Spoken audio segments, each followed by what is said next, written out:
gentle listener. How lovely to be back with you again so soon.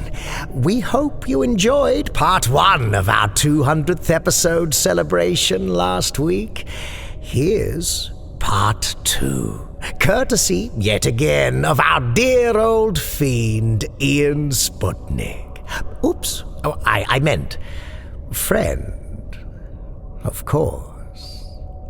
Nocturnal Transmissions is proud to present Ian Sputnik's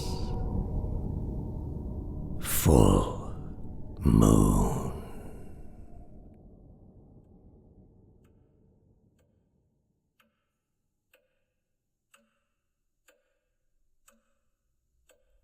Rebecca pulled the heavy bolt across the front door.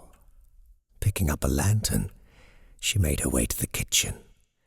On the table, she pushed the pile of cutlery to one side and picked up the pistol. It was heavy in her hand. She could barely lift it. Was it the weight or fear that made her hand shake as she practiced aiming it? Maybe it was a mixture of both. She picked up a bullet and put it in her pocket. It was a conscious decision of hers not to load the gun at that moment, as if not doing so would delay the inevitable. She breathed in, long and deep, to steady her nerves and made her way upstairs. Retrieving the round of ammunition from her dress, she rolled it between her fingers. It glistened in the light of the lantern, and she paused, marveling at its beauty. It was her father who had shown her at such an early age how to melt and shape metal into a bullet. The silver spoon she had chosen made just the right amount of material for one perfect round. Loading the weapon, she walked quietly down the corridor. It was a peacemaker, the type that she had seen in the dime novels about the Wild West. The local sheriff would usually be armed with one. She moved past her parents' room and stopped. It was 29 days since her father had been killed by the beast.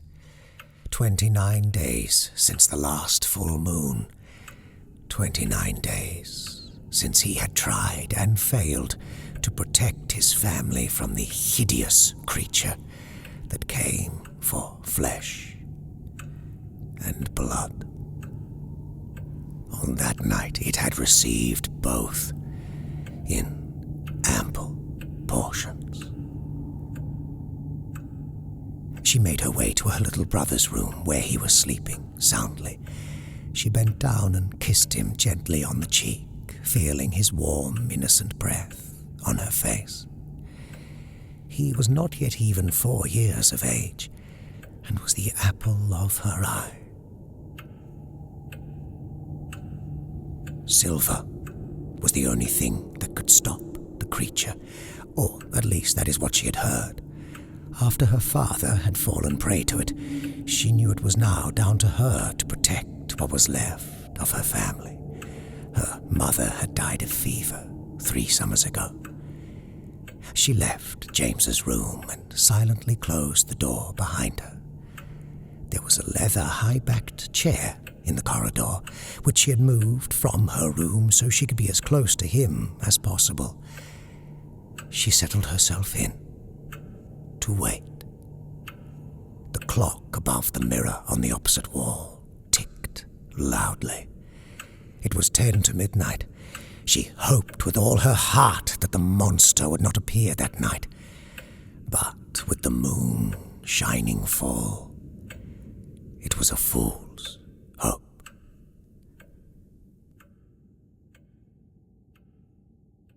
Rebecca awoke with a start, not intending to have slept at all.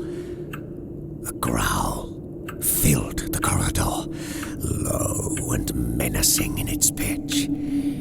She stood and caught her reflection in the mirror.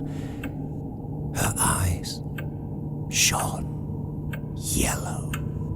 Her ears started stretching into hairy points, and her teeth grew into razor-sharp fangs.